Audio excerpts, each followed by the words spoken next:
আমি সকলোৱে কওঁ যে আমাৰ সন্মুখত সমস্যাই সমস্যা, কিন্তু কেতিয়াবা ভাবি চাইছেনে যে এই সমস্যাবোৰৰ কেনেকৈ সন্মুখীন হ'ব পাৰি? শুনক, সমস্যাৰ 3 প্ৰকাৰে সন্মুখীন হ'ব পাৰি। প্ৰথম, সমস্যাটো গ্ৰহণ কৰক, স্বীকাৰ কৰক। দ্বিতীয়তে, যদি স্বীকাৰ কৰিব নোৱাৰে তেন্তে সলনি কৰিবলৈ চেষ্টা কৰক। আৰু তৃতীয়তে, যদি সলনি কৰিব নোৱাৰে তেন্তে নিয়তিৰ ওপৰত এৰি দিয়ক। যুঁজাৰ শক্তি সকলোৰে থাকে, কিন্তু পাৰ্থক্য এয়াই যে কোনোবাই হাৰি ভাল পায় আৰু কোনোবাই জিকি ভাল পায়। কোনোবাই যদি আপোনাৰ ভাল কামতো সন্দেহ কৰিছে তেন্তে সেইটোকে লৈ চিন্তা কৰি নাথাকিব, কাৰণ সন্দেহ সদায় সোণৰ শুদ্ধতাৰ ওপৰতহে কৰা হয়, কয়লাৰ ৰঙৰ ওপৰত নহয়।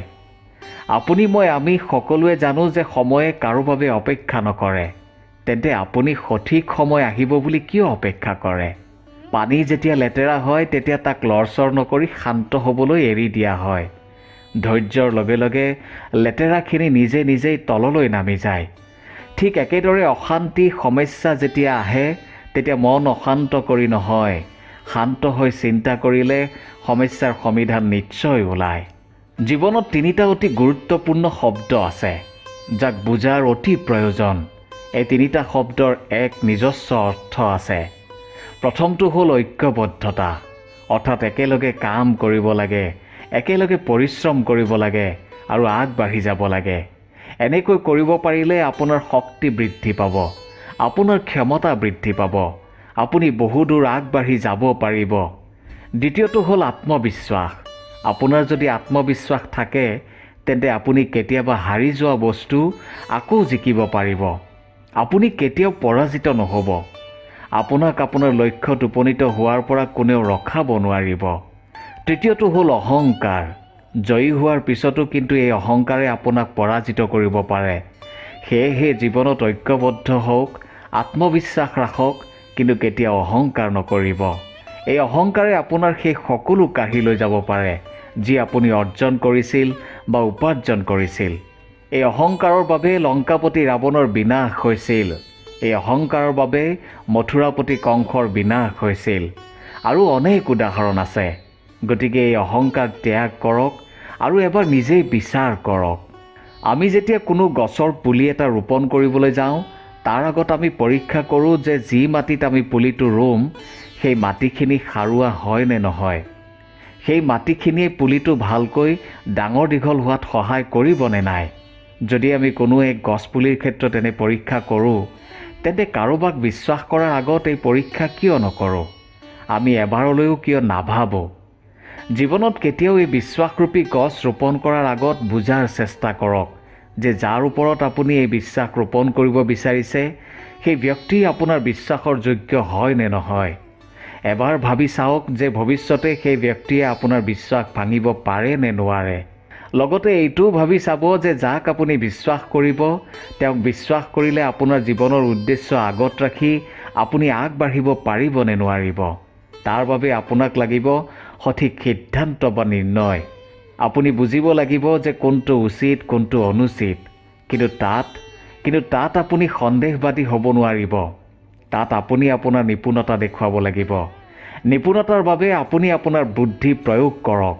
আৰু যেতিয়া আপুনি ব্যক্তিগৰাকীৰ বিষয়ে 100% বুজিব, জানিব যে ব্যক্তিগৰাকী বিশ্বাসৰ যোগ্য, তেতিয়াহে আগবাঢ়িব। গতিকে এবাৰ নিজেই চিন্তা কৰি চাওকচোন। এবাৰ ৰাধাই ভগৱান শ্ৰীকৃষ্ণক ক'লে যে তেওঁ হেনো কৃষ্ণৰ বাবে প্ৰসাধন সামগ্ৰী আনিব, বিভিন্ন ধৰণৰ সুগন্ধি আনিব। মাখন তেওঁৰ অতি প্ৰিয়। তেওঁ হেনো নিজ হাতে তেওঁক মাখন খুৱাই দিব। কেতিয়াবা এবাৰ ভাবি চাইছেনে যে এই সুগন্ধি কেনেকৈ তৈয়াৰ কৰা হয়, মাখন কেনেকৈ তৈয়াৰ কৰা হয়? অসংখ্য ফুলৰ পাপৰিৰ ৰস উলিয়াই সুগন্ধি প্ৰস্তুত কৰা হয়। সেই ৰস উলিয়াবলৈ অসংখ্য ফুলৰ পাপৰিয়ে যন্ত্ৰণা ভোগ কৰিবলগীয়া হয়। আৰু গাখীৰৰ পৰা মাখন প্ৰস্তুত কৰিবলৈ কিমানবাৰ যে সেই গাখীৰ মন্থন কৰা হয় সেয়া আপুনি নিশ্চয় জানে। ঠিক সেয়াই হৈছে আমাৰ জীৱন। বিপদো আহে, কঠিন পৰিস্থিতিও আহে। ইয়াৰ সন্মুখীন হ'বলৈ শিকক। মনত ৰাখিব আপুনি হৈছে সেই গাখীৰ। গতিকে মাখন হ'বলৈ অসংখ্যবাৰ মন্থন সহ্য কৰিব লাগিব। মনত ৰাখিব আপুনিয়েই হৈছে সেই ফুলৰ পাপৰিৰ নিচিনা যাৰ পৰা ৰস উলিয়াই সুগন্ধি প্ৰস্তুত কৰিবলৈ অসংখ্য যন্ত্ৰণা সহ্য কৰিব লাগিব, যাক সকলোৱে পচন্দ কৰে। কেতিয়াবা কেতিয়াবা আপোনাৰ লগত এই কাৰণে বেয়া হয় যাতে আপোনাৰ শ্ৰেষ্ঠতা সকলোৱে দেখে। সেইবাবেই কোনো বিপদ বা কঠিন পৰিস্থিতিকেই জীৱনত পোৱা একোটা সুযোগ বুলি ভাবিবলৈ চেষ্টা কৰক। আপোনাৰ বাবে এই সংসাৰ সলনি হৈ যাব, আপোনাৰ ভাগ্য সলনি হ'ব। সংসাৰক চোৱা আপোনাৰ দৃষ্টিভংগী সলনি হৈ যাব। গতিকে এবাৰ আপুনি নিজেই বিচাৰ কৰি চাওক। জুৱা নামৰ এই খেলবিধ আপুনি চাগে নিশ্চয় খেলিছে। যদি নাই খেলা তেন্তে দেখিছে, আৰু যদি নাই দেখা তেন্তে নিশ্চয় শুনিছে। মহাভাৰতৰ যুদ্ধৰ এটা কাৰণ এই জুৱা খেলেই আছিল। এই জুৱা খেলত জয়ী হৈ কোনোবাই ৰাজমুকুট পিন্ধিছিলে আৰু কোনোবাই পৰাজিত হৈ বনবাস খাটিবলগীয়া হৈছিল।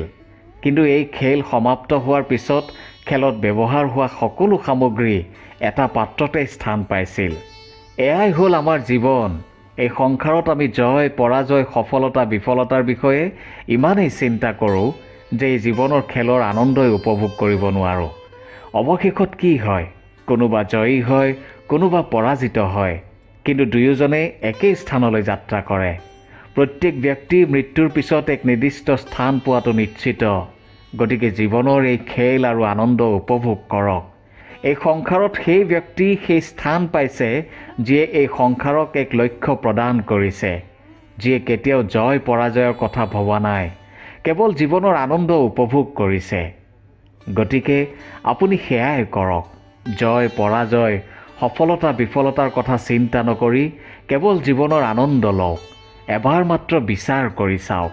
প্ৰত্যেক ব্যক্তিয়ে নিজৰ জীৱনত দুখ অনুভৱ কৰে। প্ৰত্যেকৰে দুখ ভিন্ন হ'ব পাৰে। কাৰোবাৰ মনত এয়া দুখ থাকে যে তেওঁ পিতৃ মাতৃৰ ইচ্ছা পূৰণ কৰিব নোৱাৰিলে। কোনোবাই এইটো ভাবি দুখ কৰে যে তেওঁ সদায় সৎ কৰ্ম কৰিছে, তথাপি মানুহে তেওঁক বেয়া বুলিয়েই ভাবে।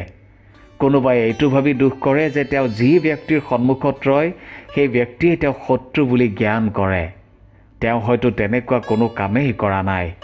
এই সকলোবোৰ ভাবি আপুনি কেতিয়াও নিজৰ ব্যক্তিত্বৰ ওপৰত সন্দেহ নকৰিব।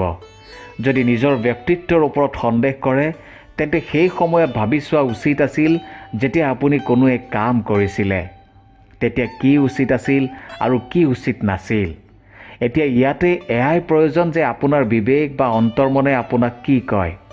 আপোনাৰ অন্তৰ্মনে আৰু বিবেকে আপোনাক যি কয় সেয়াই কৰক। তাৰপিছত এই কথা চিন্তা নকৰিব যে এই সংসাৰে কি ক'ব বা কি ভাবিব, কাৰণ এই সংসাৰেতো ভগৱানকো প্ৰশ্ন কৰে, ভগৱানকো দোষ দিয়ে।